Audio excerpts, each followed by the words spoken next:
انہوں نے مجھے دیکھ کر کہا اے سعدی حیران نہ ہو، تجھے کشتی نے دریا پار کروایا اور مجھے میرے اللہ نے۔ اے سعدی کیا تو اس بچے کی حالت سے واقف نہیں جسے آگ کی ہلاکت آفرینی سے کوئی واقفیت نہیں ہوتی، لیکن اس کی مہربان ماں اس کی حفاظت کرتی ہے۔ بس یہی خاصان خدا کا حال ہے، اس کے لیے آگ گلزار اور دریا پایاب ہو جاتے ہیں۔ یہ معزز لوگ ایسے مقام میں ایک قطرے سے زیادہ حیثیت نہیں رکھتے۔ اگر بادشاہ حقیقی اپنی عظمت کا علم بلند کرے تو کائنات کا نام و نشان ہی مٹ جائے۔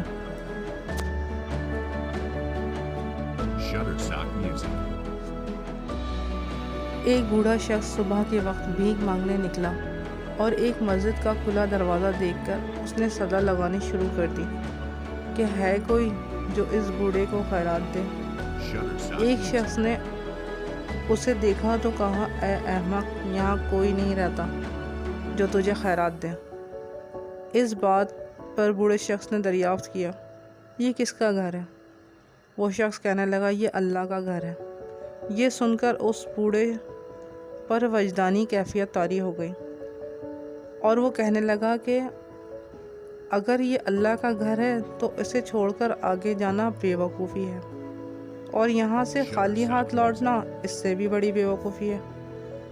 میں تو آج تک کبھی اللہ عز و جل کے کسی بندے کے در سے خالی ہاتھ نہیں لوٹا، تو پھر اس رب کے گھر سے خالی ہاتھ کیسے لوٹ سکتا ہوں؟ میں تو اس وقت تک صدا لگاتا رہوں گا جب تک میرا دامن مرادوں سے بھر نہیں جاتا۔ یہ کہنے کے بعد وہ بوڑھا شخص مسجد کے دروازے پر بیٹھ گیا اور ایک سال تک بیٹھا رہا اور صدا لگاتا رہا۔ نوبت یہاں تک پہنچ گئی کہ کمزوری کا غلبہ اس پر چھانے لگا۔ ایک شب اسی حالت میں اس کا دل ڈوب رہا تھا کہ ایک شخص چراغ ہاتھ میں لیے اس کے پاس آیا اور اسے مال دیا۔ ابھی اس بوڑھے میں زندگی کی کچھ رمق باقی تھی اور اس نے خوش ہو کر کہا کہ جس نے بھی سخی کا دروازہ کھٹکھٹایا وہ کبھی مایوس نہیں ہوا، البتہ شرط صرف اتنی ہے کہ سوالی صابر و شاکر ہو۔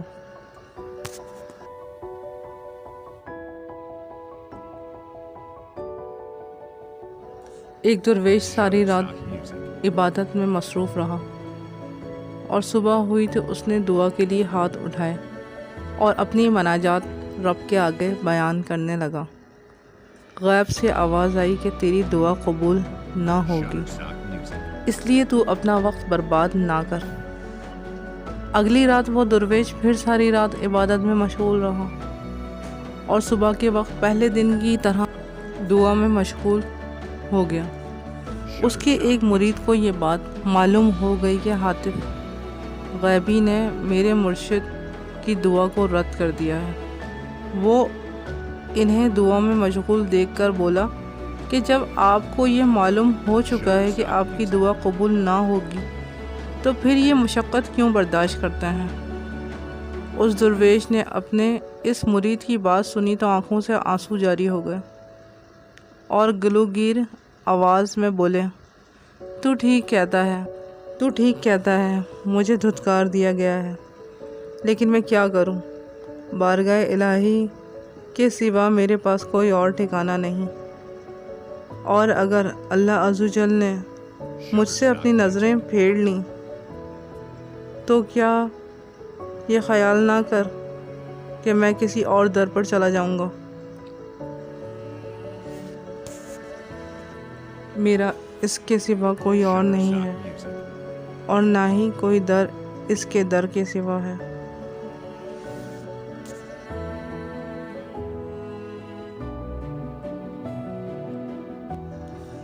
حضرت شیخ سعدی رحمۃ اللہ علیہ بیان کرتے ہیں کہ زمانے کے ظلم و ستم کا ستایا ہوا ایک درویش کسی امیر آدمی کے دروازے پر چلا گیا اور صدا لگائی۔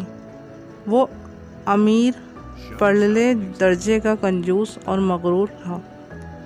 اس نے درویش کی صدا سنی تو بجائے اس کی کوئی مدد کرنے کے یا کچھ خیرات دینے کے اسے جھڑکنا شروع کر دیا۔ اس امیر آدمی کے ہمسائے میں ایک غریب نابینا شخص رہتا تھا۔ وہ درویش اس امیر کے دروازے سے مایوس ہو کر پلٹا اور اس نابینا شخص نے اسے اپنا مہمان بنا لیا اور جو کچھ اس سے ممکن ہو سکتا تھا وہ درویش کی خدمت میں پیش کر دیا، اور اس شخص کے ساتھ نہایت عمدہ اخلاق اور مروت کے ساتھ پیش آیا۔ درویش اس نابینا شخص کے اس حسن سلوک سے بے حد متاثر ہوا اور اس کی بھلائی کی دعا کر کے وہاں سے چلا گیا۔ نابینا شخص اس درویش کے ساتھ یہ سلوک کسی لالچ میں آ کر نہیں کر رہا تھا، بلکہ اس کی خدا ترسی تھی۔ ایک وقت کا کھانا کھلانا کوئی ایسی بڑی بات نہ تھی، لیکن اللہ عز و جل کو اس کی یہ نیکی بے حد پسند آئی اور اس کے حق میں درویش کی دعا قبول ہوئی۔ اس نابینا کی آنکھ کی روشنی لوٹ آئی اور اس کی آنکھوں سے پانی کے چند قطرے ٹپکے، جس سے اس کی آنکھیں روشن ہو گئیں۔ جب شہر کے لوگوں کو اس بات کا علم ہوا تو وہ حیران رہ گئے اور کچھ ہی دیر میں درویش کی کرامت کا شور سارے شہر میں ہو گیا۔ جب اس بات کا علم اس مغرور امیر کو ہوا تو وہ حسرت سے اپنے ہاتھ ملنا شروع ہو گیا اور کہنے لگا، افسوس، یہ شہباز تو میرا تھا جو اس نابینا کے جال میں پھنس گیا۔ یہ نعمت تو میرے لیے تھی جو اسے مل گئی۔ اس نابینا ہمسائے نے جب اس مغرور امیر کی بات سنی تو کہا کہ یہ شہباز تجھے کیسے مل سکتا تھا جو حریص چوہے کی طرح نکوسے ہوئے ہیں۔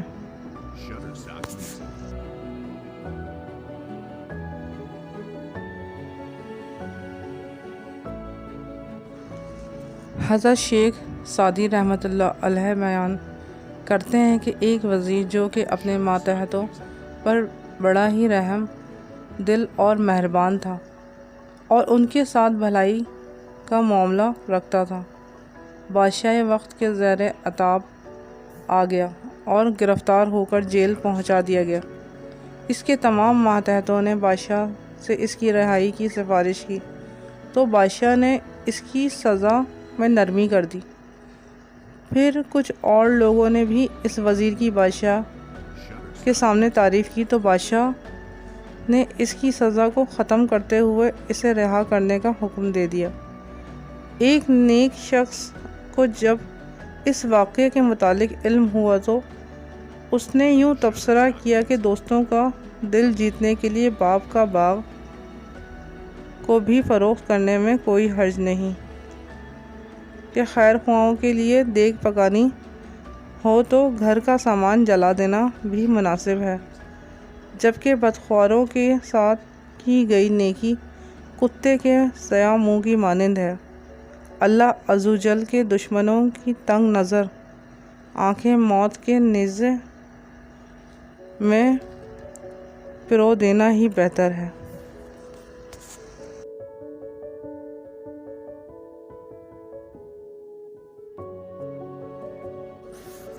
حضرت شیخ سعدی رحمۃ اللہ علیہ بیان کرتے ہیں کہ مصر کی ایک بستی میں ایک گدڑی پوش فقیر رہتا تھا اور وہ کسی سے کوئی بات نہ کرتا تھا۔ اس کی یہ خاموشی دیگر لوگوں کے لیے اس کی بزرگی کی دلیل بن گئی تھی اور لوگ اسے اللہ عز و جل کا نیک بندہ جان کر ہر وقت پروانوں کی طرح اس کے گرد منڈلاتے رہتے تھے۔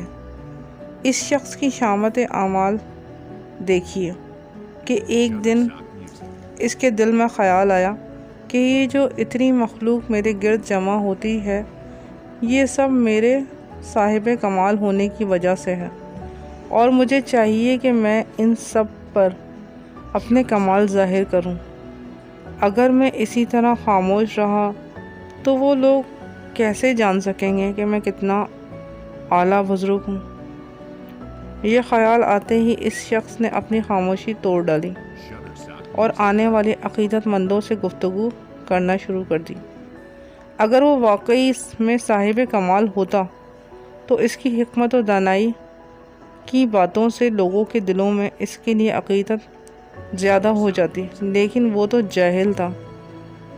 اس لیے جب اس نے لوگوں سے الٹی سیدھی باتیں کیں تو لوگوں نے اس سے دور ہونا شروع کر دیا اور اس کے پاس آنا چھوڑ دیا، اور لوگ اس سے عقیدت ختم ہو گئی۔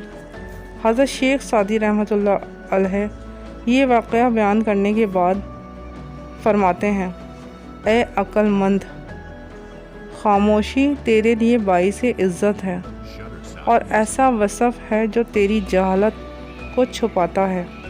پس تجھ پر لازم ہے کہ تو بغیر ضرورت کے، اپنے بغیر سوچے سمجھے گفتگو نہ کرے کہ تیرے عیوب دوسروں پر ظاہر ہوں۔ ابو جہل کی مٹھی میں چند کنکریاں تھیں۔ اس نے آقائے دو جہان، تاجدار انبیاء، فخر بنی نو انسان حضرت محمد مصطفیٰ صلی اللہ علیہ وآلہ وسلم سے دریافت کیا کہ اگر آپ صلی اللہ علیہ وآلہ وسلم آسمانوں کے راز سے آگاہ ہیں تو بتائیے میرے ہاتھ میں کیا ہے؟ آپ صلی اللہ علیہ وآلہ وسلم نے فرمایا کہ میں بتاؤں یا خود بتائے جو تیرے ہاتھ میں ہے؟ ابو جہل بولا، آپ صلی اللہ علیہ وآلہ وسلم کی دوسری بات زیادہ انوکھی ہے۔ آپ صلی اللہ علیہ وآلہ وسلم نے فرمایا، اللہ تعالیٰ ہر شے پر قادر ہے، اور تیرے ہاتھ میں جو پتھر ہے کہ 6 ٹکڑے ہیں، اب تو ان کی تسبیح سن۔ پتھروں نے لا الہ الا اللہ محمد الرسول اللہ کی تسبیح پڑھنا شروع کر دی۔ ابو جہل نے غصے میں آ کر ان پتھروں کو زمین پر دے مارا اور کہنے لگا کہ تم سے بڑا کوئی جادوگر نہیں ہے۔ ابو جہل حضور نبی کریم صلی اللہ علیہ وآلہ وسلم سے حسد کی بنا پر جل گیا تھا اور حضور نبی صلی اللہ علیہ وآلہ وسلم کے سامنے ذلت کے کنویں میں گر گیا تھا۔ اس نے یہ معجزہ دیکھا تو بے دینی میں مزید سخت ہو گیا اور اس کی آنکھ خاک کو دیکھنے والا شیطان بن گئی تھی۔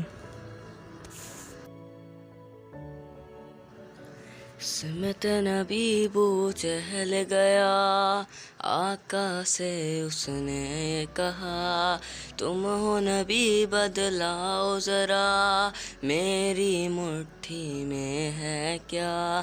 سمت نبی بو چہل گیا، آقا سے اس نے یہ کہا، تم ہو نبی بدلاؤ ذرا، میری مٹھی میں ہے کیا؟ آقا کا فرمان ہوا اور فضل رحمان ہوا، مٹھی سے پتھر بولا لا الہ الا اللہ۔ اندر کا دشمن، اے بزرگوں، ہم نے باہر کے دشمن کو مار ڈالا ہے، لیکن اس سے بھی بدتر اور ذلیل دشمن باطن میں بیچارہ رہ گیا ہے۔ اس دشمن کو مارنے کے لیے عقل و ہوش کی ضرورت نہیں۔ باطن کا شیر خرگوش کے قابو میں آنا والا نہیں ہے۔ یہ نفس دوزخ ہے، اور دوزخ اژدہا کی مانند ہے کہ وہ دریاؤں سے بھی نہیں بھر سکتا۔ اگر تم 7 سمندر بھی پی لو پھر بھی اس کی سوزش کم نہ ہوگی۔ اس دوزخ میں پتھر اور سنگ دل انسان ذلیل ہو کر داخل کیے جائیں گے۔ اللہ تعالیٰ دوزخ سے کہے گا، کیا تیرا پیٹ بھر گیا؟ وہ کہے گی مزید لائے جائیں۔ پھر اللہ تعالیٰ لامکاں سے اس پر قدم رکھ دے گا اور کن سے ساکن ہو جائے گی۔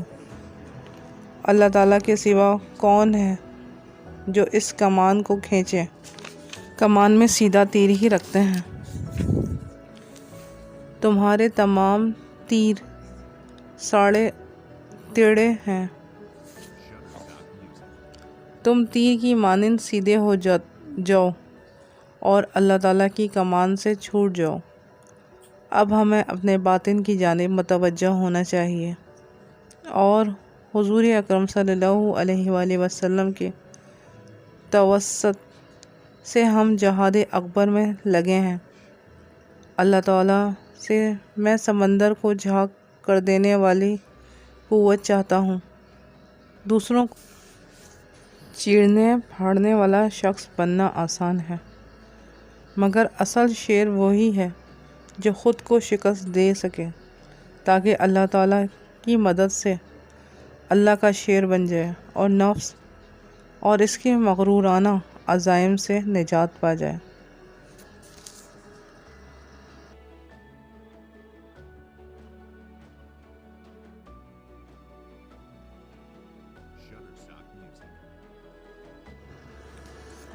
وہ ہر طرح کے ایذا رسانیوں سے محفوظ رہا اور ایک چیتے کی مادہ اس کو اپنا دودھ پلاتی رہی اور وہ جوان ہو گیا۔ اللہ تعالیٰ نے اسے ہر نعمت سے نوازا، دودھ چڑھایا، اس کی پرورش اس طرح کی بیان سے باہر ہے۔ اللہ تعالیٰ فرماتا ہے کہ میرے تصرفات عجیب ہیں۔ میں نے کیڑوں کے لیے جو حضرت ایوب علیہ السلام کے جسم پر پڑ گئے تھے اور وہاں سے غذا حاصل کرتے تھے، ان کے دل میں ایسی محبت پیدا کر دی تھی کہ اگر کوئی کیڑا ان کے بدن سے گر پڑتا تو آپ علیہ السلام اس کو اٹھا کر پھر سے بدن پر بیٹھا دیتے۔ کیڑے ان سے ایسے مانوس ہو گئے تھے جیسے ایک بچہ اپنے باپ سے مانوس ہوتا ہے۔ ماں کے دل میں اولاد کی محبت کی عجیب شمع روشن ہے۔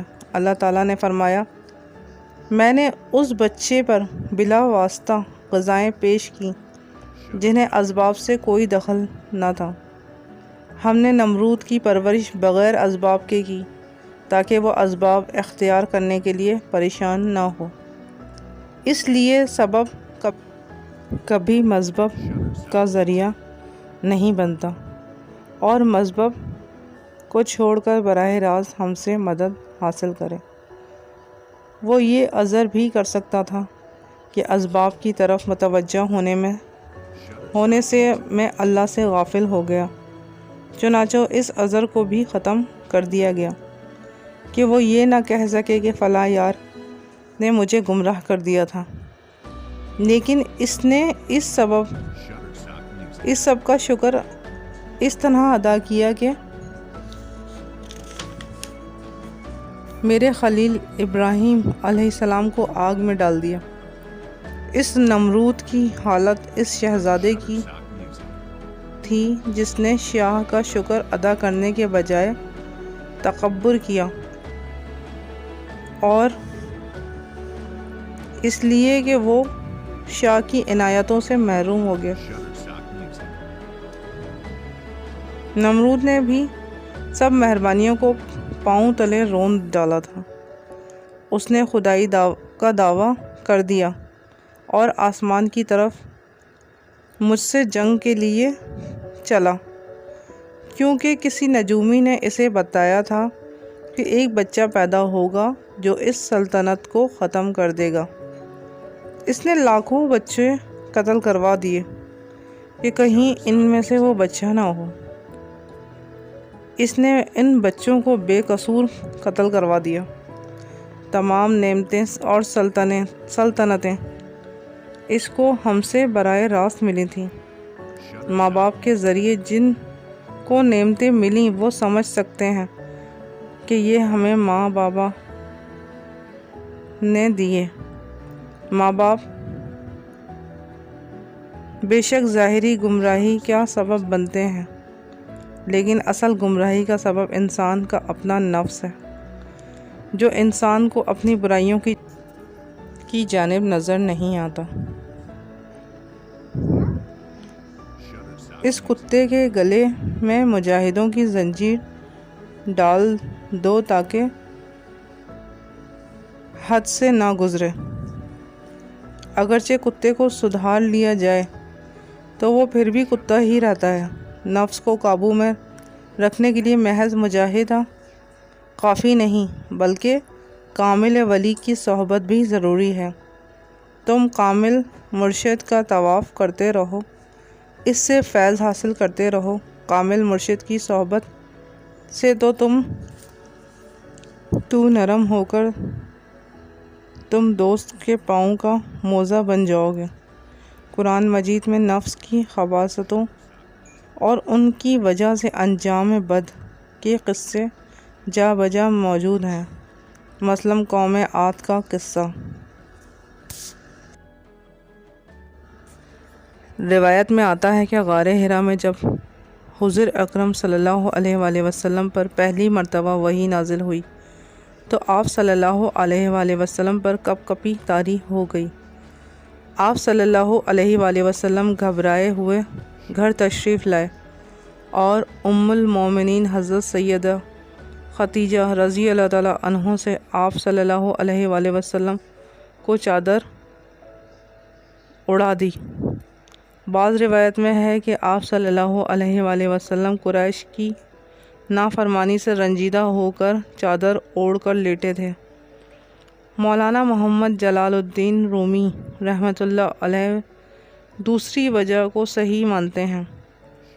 اس لیے اللہ تعالیٰ نے آپ صلی اللہ علیہ وآلہ وسلم کو یا ایھا المزمل یعنی کملی اوڑھنے والا کہا، اور فرمایا گیا کہ آپ صلی اللہ علیہ وآلہ وسلم روح پوشی اختیار کریں گے تو لوگ گمراہی میں مبتلا ہو جائیں گے۔ آپ صلی اللہ علیہ وآلہ وسلم رات کو قیام کریں، کیونکہ آپ صلی اللہ علیہ وآلہ وسلم شمع کی مانند ہیں۔ شمع کا کام رات کو کھڑے رہنا ہے۔ آپ صلی اللہ علیہ وآلہ وسلم کو نور ہدایت سے ایک عالم روشن ہوگا، ورنہ روح جو کہ شیر کی مانند ہے وہ نفس سے جو خرگوش کی مانند ہے مغلوب رہے گا، اور حضور نبی صلی اللہ علیہ وآلہ وسلم امت کے لیے کشتی بان کی مانند ہیں، اور رہنمائی وہی کر سکتا ہے جو صاحب عقل ہو، بالخصوص دریائی راستوں کا۔ آپ صلی اللہ علیہ وآلہ وسلم اٹھیے کہ ہر جانب شیطان نے جال بن رکھا ہے، اور اس وقت علم لدینہ کا فیض پہنچانے والی ذات صرف آپ صلی اللہ علیہ وآلہ وسلم کی ہے۔ روح اللہ حضرت عیسیٰ علیہ السلام اپنی قوم سے روح پوش ہو کر آسمان کی جانب اٹھائے جا چکے ہیں، اور مخلوق کے خدا کے لیے آپ صلی اللہ علیہ وآلہ وسلم ہدایت ہیں۔ آپ صلی اللہ علیہ وآلہ وسلم کی خلوت اور لوگوں سے جدائی مناسب نہیں۔ چاند آسمان پر اپنی سیر جاری رکھتا ہے، اور کتوں کے بھونکنے سے وہ اپنی رفتار میں کوئی فرق نہیں آنے دیتا۔ آپ صلی اللہ علیہ وآلہ وسلم کے مخالف کتوں کی مانند ہیں، اور ان کے بھونکنے سے آپ صلی اللہ علیہ وآلہ وسلم اپنا طرز عمل نہ بدلیں۔ قرآن مجید میں ارشاد باری تعالیٰ ہے کہ جب قرآن مجید کی تلاوت ہو تو خاموشی سے اسے سنو، اور یہ کہ کتے اس حکم سے بے بہرہ ہیں اور وہ بھونکتے چلے جاتے ہیں، یہ عالم بیمار ہیں، اور آپ صلی اللہ علیہ وآلہ وسلم اس کے لیے شفا ہیں۔ مخلوق اندھی ہے، اور آپ صلی اللہ علیہ وآلہ وسلم ان کے رہنما ہیں۔ آپ صلی اللہ علیہ وآلہ وسلم اپنے مخالفین کی وجہ سے اس کام کو ترک نہ کریں۔ حدیث شریف کے الفاظ ہیں کہ جس نے اندھے کی 40 قدم تک رہنمائی کی اس کے اگلے پچھلے تمام گناہ معاف کر دیے جائیں گے۔ آپ صلی اللہ علیہ وآلہ وسلم اس اندھی مخلوق کی رہنمائی کریں اور ان کو قطار در قطار کھینچ کر لے جائیں۔ آپ صلی اللہ علیہ وآلہ وسلم نبی آخری الزماں ہیں اور آپ صلی اللہ علیہ وآلہ وسلم کے سوگ کو خوشی میں بدل دیں۔ جو لوگ شکوک و شبہات میں مبتلا ہیں، ان شکوک و شبہات سے نکال کر یقین کی منزل تک پہنچا دیجیے۔ جو لوگ آپ صلی اللہ علیہ وآلہ وسلم کے خلاف مکر کے جال تیار کر رہے ہیں، ان کو میں ہلاکت میں مبتلا کر دوں گا۔ جو اندھے ہیں ان کو مزید اندھا کر دوں گا۔ میں ایسی تدبیر کروں گا کہ وہ زہر کو بھی شکر سمجھ کر کھا جائیں گے، اور ان مخالفین کی عقول اور ان کی تدابیر میری تدابیر سے بڑھ کر نہیں ہو سکتی۔ ان کا وجود میرے سامنے ایسے ہے جس طرح ایک نر ہاتھی کے مقابلے میں کمبل کا جھونپڑا۔ بروز محشر جب اسرافیل علیہ السلام سور پھونکیں گے تو مردے اٹھ کھڑے ہوں گے۔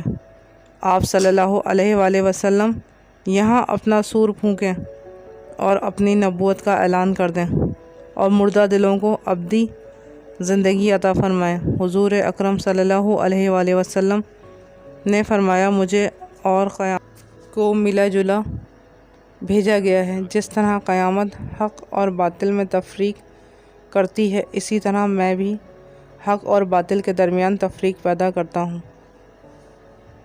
جس طرح قیامت کے دن مردے کو زندہ کیا جائے گا، اسی طرح آپ صلی اللہ علیہ وآلہ وسلم بعثت سے مردہ دلوں کو زندگی حاصل ہوگی۔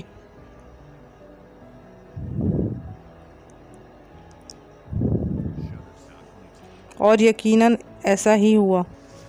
اگر ان معروف کے سننے کی اہلیت نہیں تو پھر ان کے بیان سے خاموشی بہتر ہے۔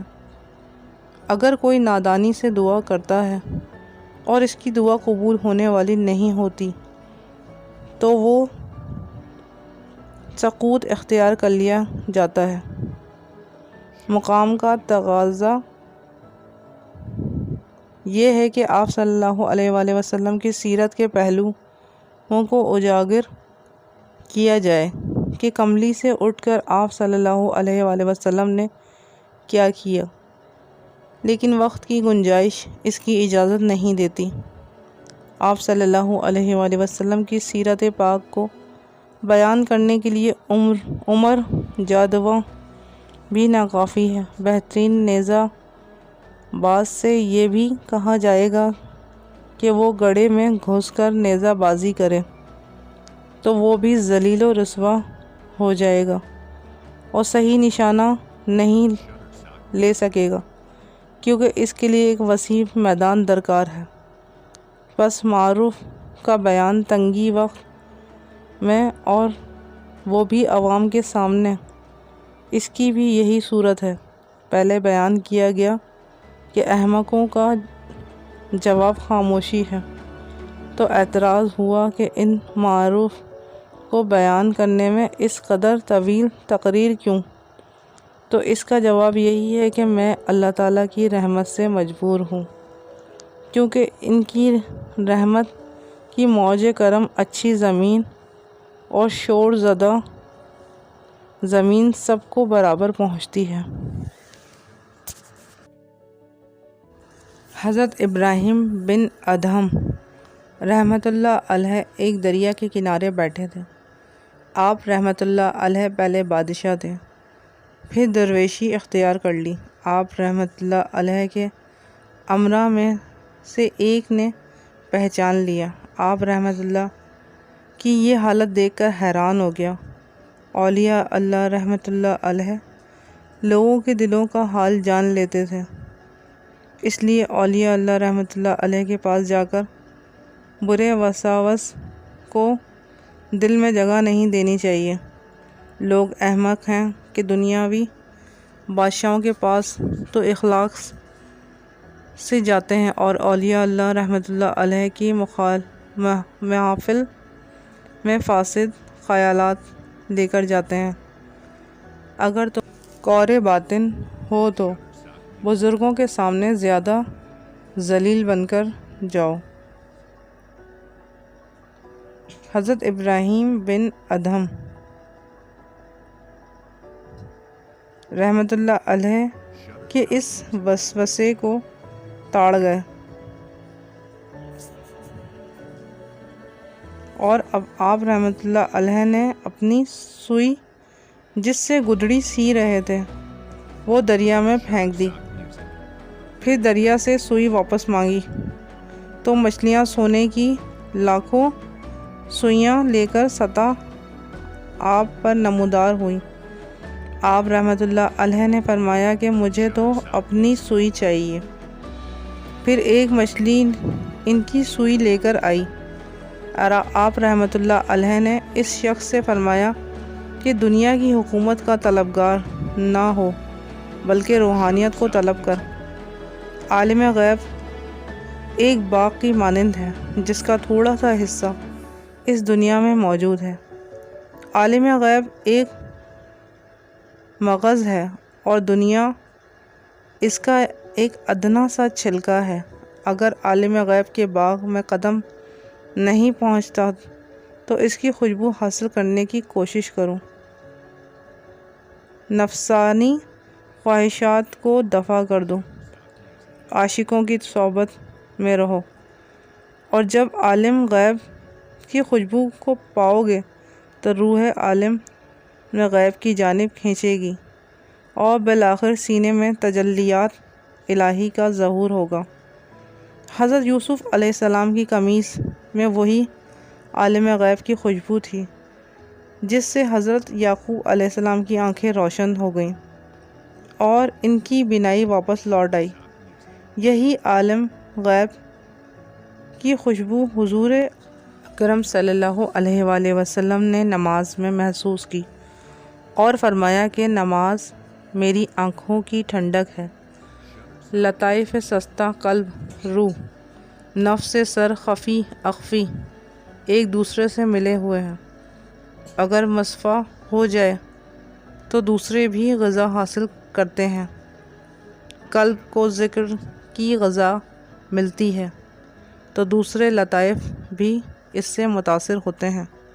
آنکھ متاثر ہوتی ہے تو اس سے دل بھی اثر پڑتا ہے، پھر دل میں کیفیت اخلاص، صدقے اور عشق پیدا ہو جاتی ہے۔ عشق سے اخلاص پیدا ہو تو دیگر حواس بھی متاثر ہوتے ہیں اور ان میں وصل محبوب کا ذوق پیدا ہو جاتا ہے، اور اسی طرح رحمت خداوندی سے عالم غیب کا ایک تعلق قائم ہو جاتا ہے۔ ہر لطیفہ دوسرے لطائف کے لیے جنت الفردوس کے عرفان کے پیغام بری کا کام دینے لگتا ہے۔ اس طرح لطائف کی باہمی تعلق میں کسی قسم کے تعویل کی کوئی گنجائش باقی نہیں رہتی۔ جب مرید کے حواس شیخ کامل کے حواس کے تابع ہو گئے تو آسمان و زمین تک شیخ کامل کے تابع ہو جائیں گے۔ چھلکا بھی اس کی ملکیت ہوتا ہے تو مغز کا مالک ہوتا ہے۔ جسم اور روح کی نسبت ویسی ہی ہے جیسے کہ آستین اور ہاتھ کی۔ عقل اور روح کی مخفی ہونے میں فرق ہے۔ عقل روح کا اعتبار سے زیادہ مخفی ہے۔ روح دوسری روح کو جلدی پہچان جاتی ہے اور عقل دیر سے۔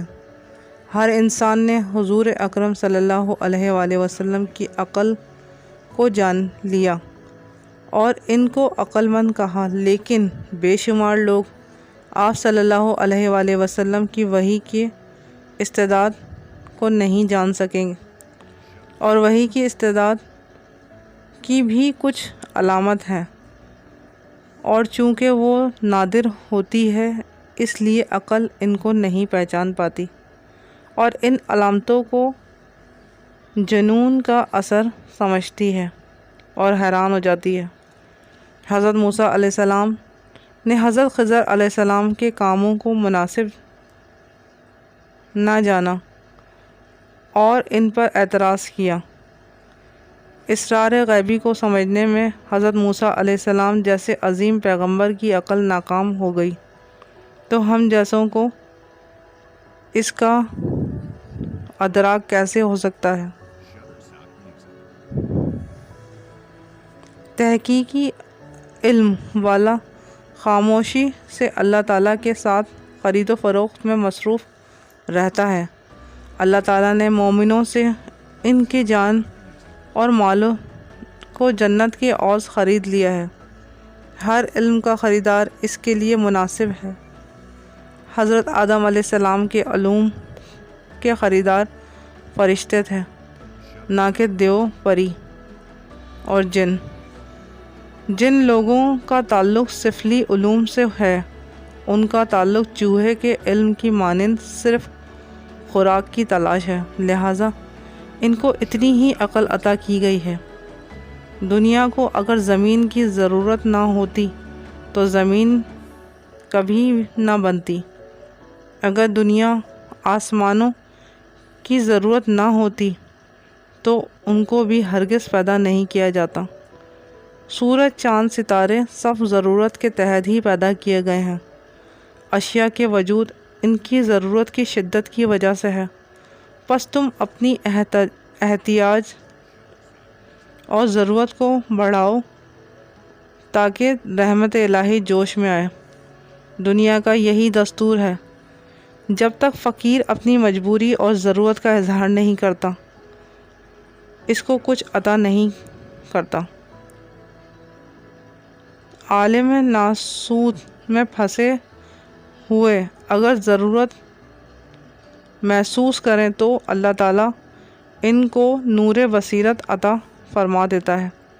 جب ان کو نور بصیرت عطا ہو جاتی ہے تو ان کی پرواز عالم لاہوت کی جانب شروع ہو جاتی ہے، پھر ان پر اسرار الہی کھلنا شروع ہو جاتا ہے اور وہ بلبل کی مانند نغمہ سرائی کرنے لگتے ہیں۔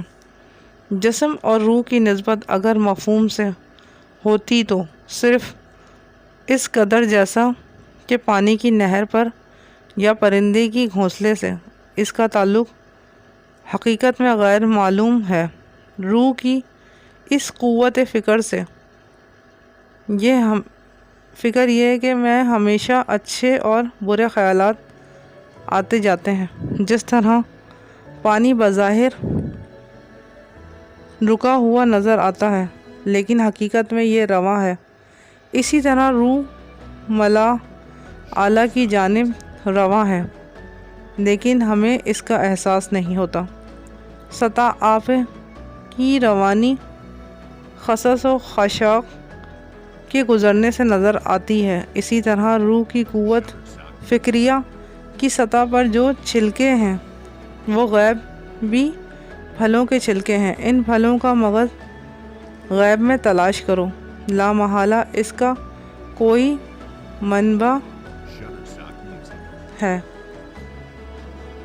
عام عارفوں کی ارواح کی روانی تیز ہے، اس لیے اس پر غم و غصہ کے خصخص و خشاک زیادہ دیر تک نہیں ٹھہرتے۔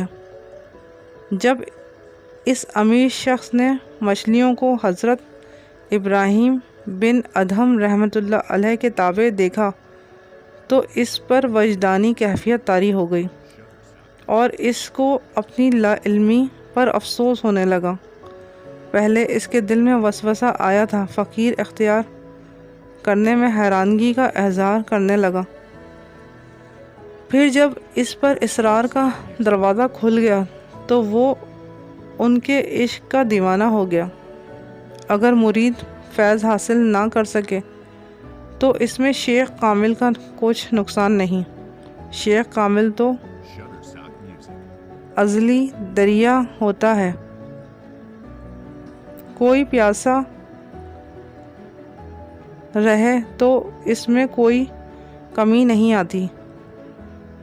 بد ایک آگ صورت اور شیخ کامل کا ایک آب کوثر ہے۔ پانی آگ کو ختم کر دیتا ہے اور آگ ہرگز پانی کو نقصان نہیں پہنچا سکتی۔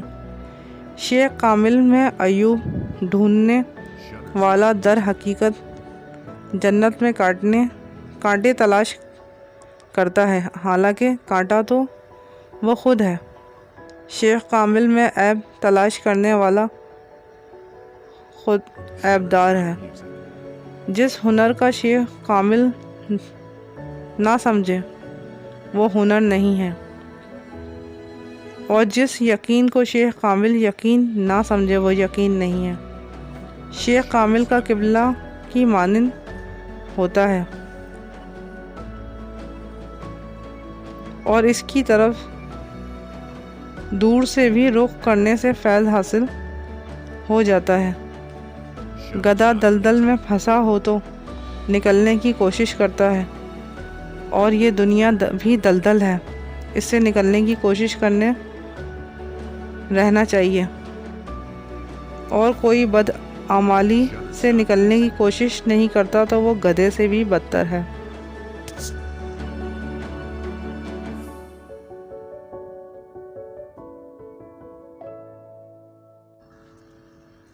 جسے نور حق حاصل ہو گیا اسے بڑھاپا کچھ نقصان نہیں پہنچا سکتا۔ ایسے شخص کے اعضاء کی سست مست کے اعضاء کی سستی کی مانند ہے، جو رستم جیسے پہلوان کے لیے بھی رشک کا باعث ہے۔ ایسا انسان جب مرتا ہے تو اس وقت اس کے رگوں پہ اللہ تعالیٰ سے ملاقات کا اشتیاق ہوتا ہے۔ جو شخص ان انوار الہی سے محروم ہے اس کی مثال بے پھل کے باغ کی سی ہے، جیسے خزاں نے ختم کر ڈالا باغ کی ایسی حالت اس کی خود بینی کی وجہ سے ہوئی، جو کہ بہت بڑا جرم ہے۔ جس معشوق کے عشق میں عالم روتا تھا اب وہی عالم اس کو اپنے سے دور بھگاتا ہے۔ اس سے ایسا کیا جرم کیا؟ اس کا جرم یہ ہے کہ اس نے حسن کو اپنی ملکیت جانا۔ ہم اس سے حسن کو اس لیے واپس لے لیتے ہیں تاکہ سب جان جائیں کہ حسن دراصل ہماری ملکیت ہے اور دنیا کی حسین ہمارے خوشا چین ہیں، تاکہ یہ حسین سمجھ جائیں کہ یہ حسن کا لباس مانگا ہوا ہے اور اللہ تعالیٰ کی ایک تجلی تھی، اور در حقیقت تمام خوبیاں تو اللہ تعالیٰ ہی کے لیے ہیں۔ یہ کائنات حقیقت میں اس کا مظہر ہے۔ کائنات میں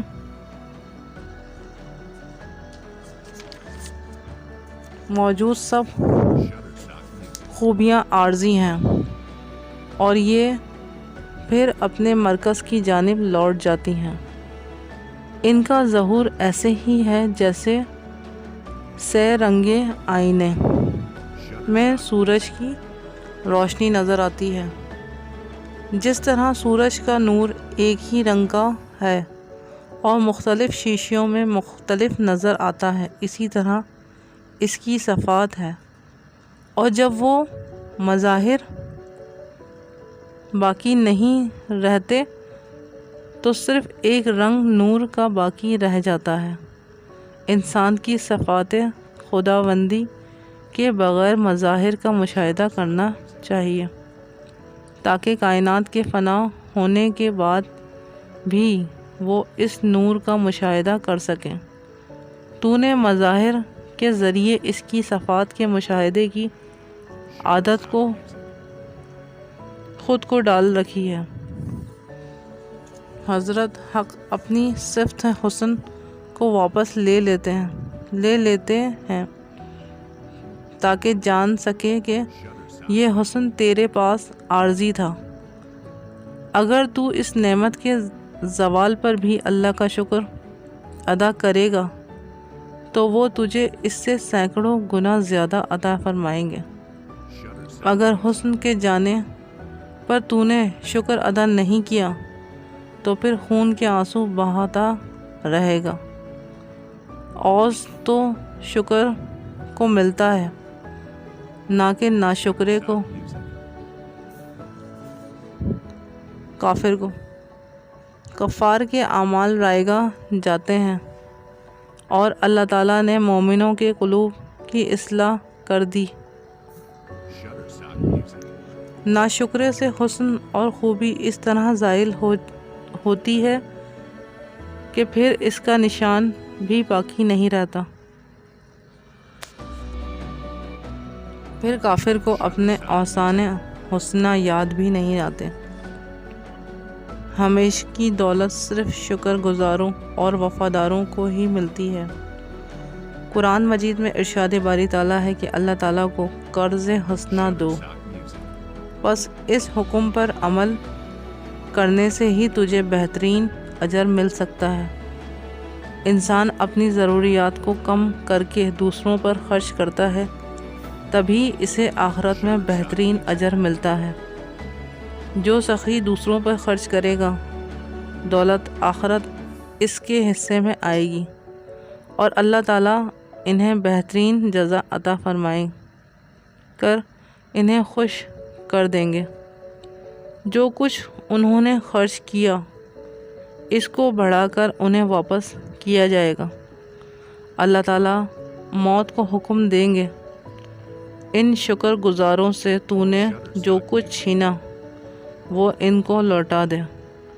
موت ان کو دنیاوی مال دینا چاہے گی تو وہ اسے قبول کرنے سے انکار کر دیں گے کہ انہیں اب اخروی مالداری میسر ہے، اور وہ کہیں گے کہ ہم صوفی ہیں اور اپنا سب کچھ لٹا چکے ہیں، اب ہم اسے ہرگز واپس نہیں لیں گے۔ اب اللہ تعالیٰ نے ہمیں وہ اجر عطا فرما دیا ہے جس کے بعد ہمیں دنیاوی مال و زر کی کوئی حاجت نہیں ہے۔ دنیاوی چیزیں شور زدہ پانی کی مانند ہیں اور آخرت کی نعمتیں سر چشمہ کوثر ہیں۔ ایسا انسان دنیا کو کہہ دیتا ہے کہ ہم راہ خدا کے شہیدان ہیں اور تیری ان عنایتوں کو تیرے منہ پر مارتے ہیں، تاکہ دنیا جان لے کہ اللہ تعالیٰ کے کچھ بندے ایسے بھی ہیں جو دنیا کو بیکار سمجھتے ہیں۔ یہ مردان خدا دنیا کی مونچھیں اکھاڑ پھینکتے ہیں اور ہر معاملے میں اللہ تعالیٰ کی مدد کے قلعے پر جھنڈا گاڑ دیتے ہیں۔ یہ فنا کے بعد بقا کا درجہ حاصل کر لیتے ہیں اور پھر سے زندہ ہو جاتے ہیں۔ ان کی جملہ مشکلات بفضلِ تعالیٰ کھل جاتی ہے اور ان کا مشرق نفس بسمل ہو جاتا ہے۔ فنا سے جو نا امیدی پیدا ہوتی تھی وہ سب امید سے بدل گئی اور ان کے لیے یہ دنیا پاک جگہ بن جاتی ہے۔ اس فنا کے بعد ان کو ابدی زندگی نصیب ہو جاتی ہے۔ عالم غیب میں ایسے لوگ سورج کی مانند ہوتے ہیں اور سورج ان کے مقابلے میں ستارے کی مانند ہوتا ہے۔ اب آپ پوچھیں گے نیستی میں ہستی چھپی ہوئی کیسے ہو سکتی ہے؟ کیونکہ نیستی اور ہستی کے متضاد چیزیں ہیں، ایک دوسرے میں کیسے چھپی ہو سکتی ہیں؟ جواب یہ ہے ایسے جیسا کہ نطفے سے جو کہ غلاظت ہے نیستی ہے، اس سے زندہ بچہ پیدا ہو جاتا ہے۔ تمام عابدوں کی امیدیں غیب اور عدم سے وابستہ ہیں۔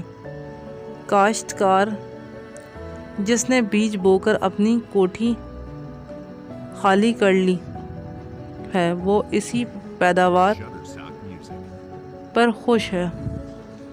جو کہ ابھی عدم میں ہے، وہ سمجھتا ہے کہ وہ عدم سے وجود میں آئے گی۔ بس ہر انسان کو چاہیے کہ جو کچھ اس کے لیے پردہ غیب میں ہے وہ اس کا منتظر رہے گا، تاکہ وہ جان لے کہ نیکی سے لامحالہ آرام میسر آئے گا۔ پردہ غیب کو چیزوں کو ظاہر کرنے کی اجازت نہیں، ورنہ موجود پرستوں کو غیب یعنی آخرت سے پرست بنا دیتا ہے۔ حضرت حق تعالیٰ کی کار گاہ عدم ہے، جس سے وہ عنایات کرتا ہے۔ در حقیقت دنیا غیر موجود نظر آتی ہے اور آخرت یقیناً موجود ہے لیکن نظر نہیں آتی، جیسا کہ ہوا کو غبار وغیرہ سے پوشیدہ کر رکھا ہے، جو غیر واقعی چیزیں ہیں، جو معدوم ہے وہ نظر آ رہا ہے، جو مخفی ہے وہ موجود ہے۔ گرد کا بگولا اٹھتا ہے تو خاک نظر آتی ہے، لیکن اصل محرک یعنی ہوا نظر نہیں آتی۔ ہوا نظر آتی مگر اس کا وجود اس لیے سمجھ آ جاتا ہے کہ وہ خاک سے خودارنے کی طاقت نہیں۔ انسان کے افکار پوشیدہ ہیں اور اس کی گفتگو جس کا وجود افکار کے وجود کا کاپڑ تو ہے، وہ ظاہر ہے، اور یہی حال وجود مطلق سے ہے جو کہ حقیقت ہے، وہ بظاہر غیر موجود ہے اور موجود نظر آتی ہے۔ ہم نے اپنی کم عقلی کی وجہ سے معدوم کو موجود اور موجود کو معدوم سمجھ رکھا ہے۔ یہ ہماری نظر کا قصور ہے کہ وہ غیر موجود کو ہمیں دکھاتی ہے، اور جس کی آنکھ میں نیند ہو وہ محض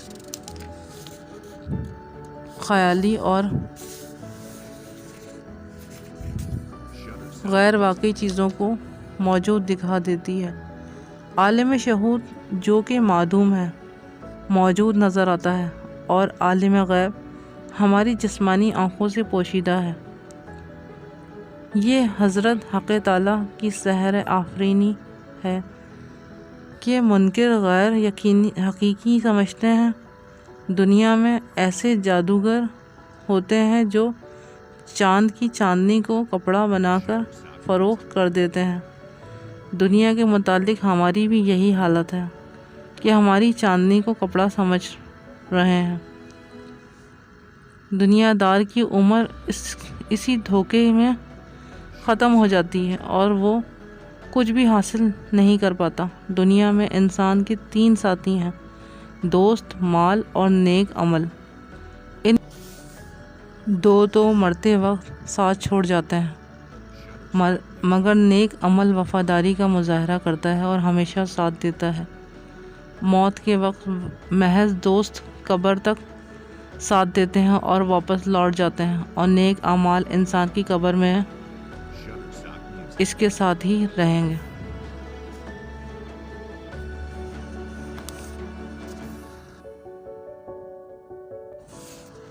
حضرت محمد مصطفیٰ صلی اللہ علیہ وآلہ وسلم کا نام مبارک انجیل میں بھی موجود تھا، جو انبیاء کرام علیہ السلام کے سردار اور صفائے سمندر ہیں۔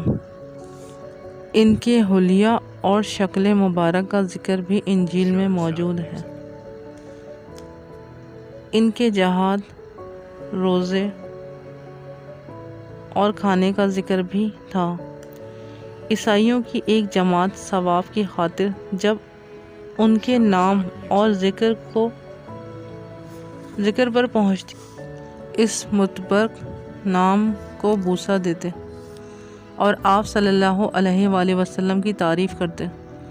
وہ لوگ اس سارے جھگڑے میں خوف و خطرے سے دور رہتے تھے۔ وہ سرداروں کے شر سے محفوظ تھے۔ حضور اکرم صلی اللہ علیہ وآلہ وسلم کا نور ان کا حامی و مددگار تھا۔ وہ جو فتنوں میں پھنسے رہے بالآخر ذلیل و خوار ہوئے اور ان کا مذہب و قانون تہ و بالا ہو گیا۔ جب نام احمد صلی اللہ علیہ وآلہ وسلم کا کسی کا یار ہو جاتا تو وہ یقیناً ایک مضبوط قلعہ بن جاتا ہے۔